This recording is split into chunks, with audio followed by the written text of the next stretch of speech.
오늘 목격된 괴물은 무엇일까요? 괴물 보고서를 확인해 보세요. 괴물 보고서는 각 나라별로 목격된 크립티드, 즉 괴생명체들에 관한 내용입니다. 크립티드란 다양한 목격담이 있지만 명확한 증거가 없어 존재의 사실 여부가 입증되지 않는 괴생명체를 뜻합니다. 잘 알려진 크립티드는 네스호의 괴물이 있죠. 괴물 연구소장 K가 보고드립니다. 오늘 보고드릴 괴생명체는 바로 모스맨과 저지데블입니다. 모스맨은 1960년대 후반 미국 웨스트버지니아주 포인트 플레전트 지역에서 잇따라 목격되어 유명해진 전설적인 괴물입니다. 모스맨의 생김새는 나방이나 박쥐와 같은 거대한 날개를 가진 인간형 휴머노이드 괴물로 묘사합니다. 키는 약 2m 정도이며 모스맨을 목격하였다는 일부 목격자들은 최면에 걸린 것 같았다고 하였고 그 괴물은 빛나는 붉은 눈을 가지고 있다고 주장하였죠. 1960년대에 다양한 목격담을 만들어낸 모스맨은 사람들에게 많은 관심을 받았습니다. 그렇기에 당시 모스맨은 수많은 의혹과 논란을 낳게 되었죠.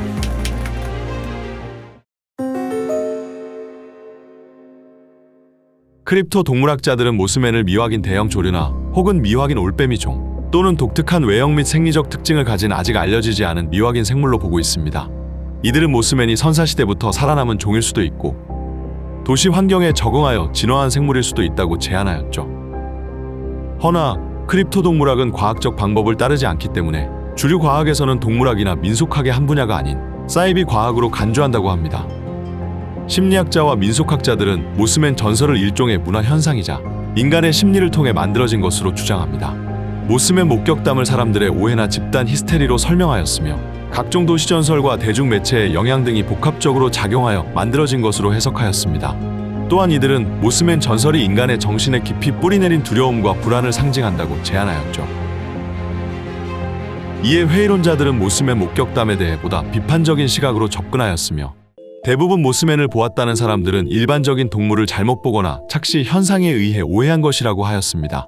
일부 목격자들은 대중들의 관심을 끌어 돈을 벌기 위해 사기를 치는 것에 불과하다고 하였죠.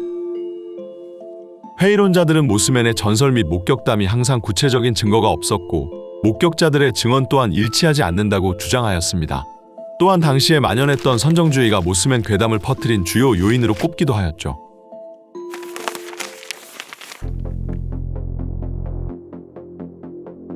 모스맨은 웨스트버지니아주 클랜데닌 인근 공동묘지에서 목격되었습니다. 그 괴생명체를 목격하였다는 남성들은 총 5명이었으며 공동묘지 근처에서 날개 달린 매우 커다란 생명체를 보았다고 주장하였죠. 1966년 11월 15일에 처음 모스맨을 목격한 린다와 로저 스카베리는 웨스트버지니아주 포인트 플레전트의 TNT 지역 근처에서 이 괴물을 만났다고 주장했습니다. 또 다른 목격자는 마르첼라 베네스로 포인트 플레전트에 있는 오빠의 집을 방문했다가 모스맨을 목격했다고 보고했습니다. 마르첼라 베넷은 마당에서 큰 날개를 접은 생명체가 서 있었다고 말했습니다. 또한 그 괴생명체는 온몸이 회색털 같은 걸로 덮여 있었고 불안하게 빛나는 붉은 눈을 가지고 있다고 언급했습니다.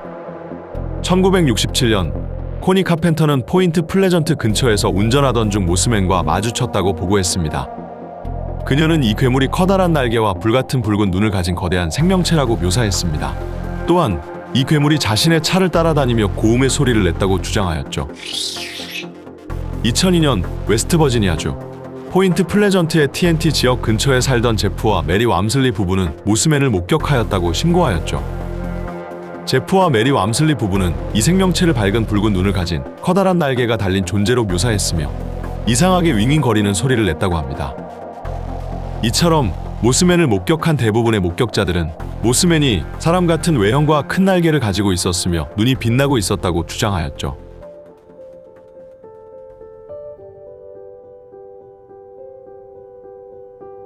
(1967년 12월 15일) 미국 오하이오강과 포인트 플레전트를 이어주는 실버 브릿지라는 다리가 무너지는 안타까운 사고가 났습니다. 비극적인 실버 브릿지 붕괴 사건으로 인해 총 46명이나 되는 사람들이 소중한 목숨을 잃었죠. 해당 사고는 미국 역사상 가장 많은 목숨을 앗아간 교량사고로 기록되었습니다. 그런데 실버 브릿지 붕괴 사건이 일어난 후 과거에 실버 브릿지에서 모스맨을 목격했다는 괴담이 떠돌았습니다. 이러한 목격담과 괴담에 일부 사람들은 모스맨의 출몰과 목격이 해당 장소에 대한 재앙의 경고라고 믿었으며 모스맨이 다리 붕괴와 관련이 있다고 하였습니다. 이처럼 다양한 목격담과 추측을 남긴 모스맨은 정확히 어떻게 생겼을까요? 모스맨의 정확한 생김새를 알아보기 위해 제가 목격 사례를 종합하여 분석하고 만들어 보았습니다.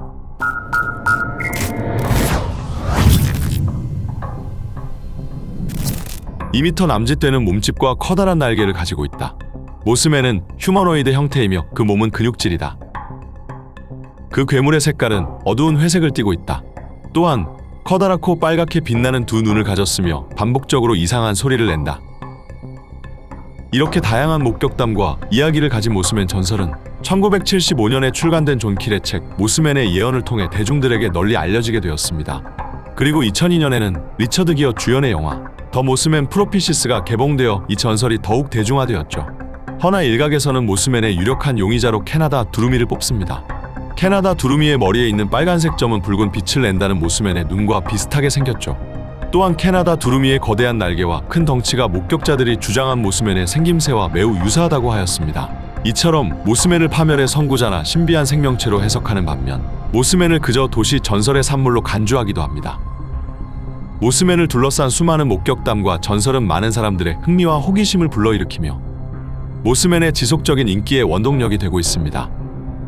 여러분들도 혹시 모스맨과 같은 기이한 생명체를 목격한 경험이 있으신가요? 저지 데블은 미국 뉴저지 남부 파인베런스에 서식하는 것으로 알려진 전설적인 괴생명체입니다.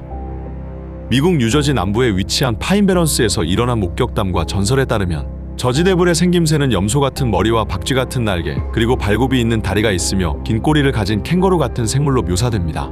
또한 피가 끓는 듯한 비명을 지르며 징그럽고 무서운 외모를 가지고 있다고 하죠. 특이한 것은 저지 데블은 다른 괴생명체들보다 그 역사가 깊습니다. 18세기 초부터 저지 데블에 관한 전설과 설화가 나타나 있었죠. 이 설화에 따르면 저지 데블은 과거 1735년에 현재 미국 뉴저지 남부 파인베런스에 살았던 데보라 리즈라는 여성에게서 태어났다고 합니다. 당시 데보라 리즈에게는 총 12명의 자녀가 있었는데 13번째 아이를 또 임신하자 그녀는 홧김에 이 아이가 악마가 되게 해줘 라고 소리를 쳤다고 합니다. 이후 13번째 아이를 출산하고 나서 그 아이는 출산 즉시 현재 저지 데블로 알려진 괴물로 변해 숲속으로 도망쳤다고 하죠. 저지 데블의 모습과 행동에 대한 목격담은 다양하지만 공통적으로 이야기하는 부분이 몇 가지 있습니다. 대부분 목격자들은 말 같은 머리를 한 생명체가 커다란 날개를 펄럭이며 파인베런스 하늘을 날았으며 그 괴물은 붉게 빛나는 눈을 깜빡이며 귀가 찢어질 듯한 비명을 지른다고 하였죠. 저지 데블에 관한 가장 유명하고 잘 알려진 사건이 하나 있습니다. 1909년 1월 저지 데블에 관한 목격담과 신고가 산발적으로 일어났으며 그로 인해 뉴저지에 광범위한 공황이 일어났습니다. 목격자들은 말 같은 머리와 박쥐 같은 날개, 빛나는 눈을 가진 괴물을 목격했다고 신고하였죠. 이러한 목격담은 공포를 불러일으켰고 학교들은 휴교령을 내렸으며 이는 일상활동의 중단으로 이어졌습니다. 이렇게 몇 주 동안 뉴저지의 여러 마을은 물론 인근 주에서도 저지 데블을 목격했다는 제보가 쏟아졌습니다. 학교는 문을 닫고 공장은 가동을 멈췄으며 사람들은 공포에 휩싸여 스스로를 무장하였죠. 옥상에 앉아있는 괴물을 봤다는 사람부터 눈 속에서 이상한 발자국이나 흔적을 발견했다는 사람까지 다양한 목격담이 이어졌습니다. 또한 필라델피아 동물원이 이 괴생명체에 대해 $10,000의 현상금을 걸었다는 소문까지 돌았습니다. 이 소문 때문에 일부 사기꾼들은 인공 발톱과 박쥐 날개가 장착된 캥거루를 만들어냈죠. 1800년대 중반 에밀리 마틴이라는 어린 소녀가 저지 데블을 만났다고 주장했습니다. 그녀는 뉴저지 남부 파인베런스 근처를 걷고 있는데 큰 날개를 펄럭이며 발굽이 달린 괴생명체가 말처럼 생긴 머리를 흔들며 다가왔다고 말했습니다. 1950년대에 맥클로이 가족은 저지 데블을 목격했다고 신고했습니다. 그 괴물은 빛나는 눈과 날개가 있었으며 털로 뒤덮인 몸을 가졌다고 하였죠. 1993년 매사추세츠의 10대 청소년들은 브리지워터 근처의 호코목 늪을 탐험하던 중 저지 데블을 닮은 생명체를 목격하였다고 하였습니다. 그들은 날카로운 비명을 지르며 어둠 속으로 사라지는 날개 달린 생명체를 봤다고 주장했습니다. 그 이후로도 저지 데블을 봤다는 목격담은 산발적으로 이루어졌지만 시간이 지남에 따라 빈도는 줄어들었습니다. 많은 회의론자들은 저지 데블의 목격담을 이미 알려진 동물을 잘못 봤거나 오해한 것이라고 치부하였습니다. 이후 저지 데블은 뉴저지의 상징적인 부분이 되어 다양한 문학과 예술 작품, 심지어 프로하키팀 이름까지 영감을 주었죠. 오늘의 괴물 보고서는 어떠셨나요? 여러분들도 혹시 기묘한 괴생명체를 목격하신 적이 있으신가요? 만약 있으시다면 댓글을 통해 알려주세요. 여러분들의 목격담은 언제나 괴물 연구에 큰 도움이 됩니다.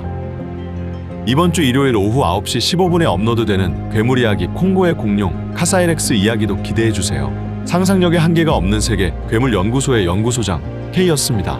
콘텐츠가 마음에 드셨다면 구독과 좋아요를 통해 괴물 연구에 동참해보세요. 오늘도 시청해주셔서 감사합니다.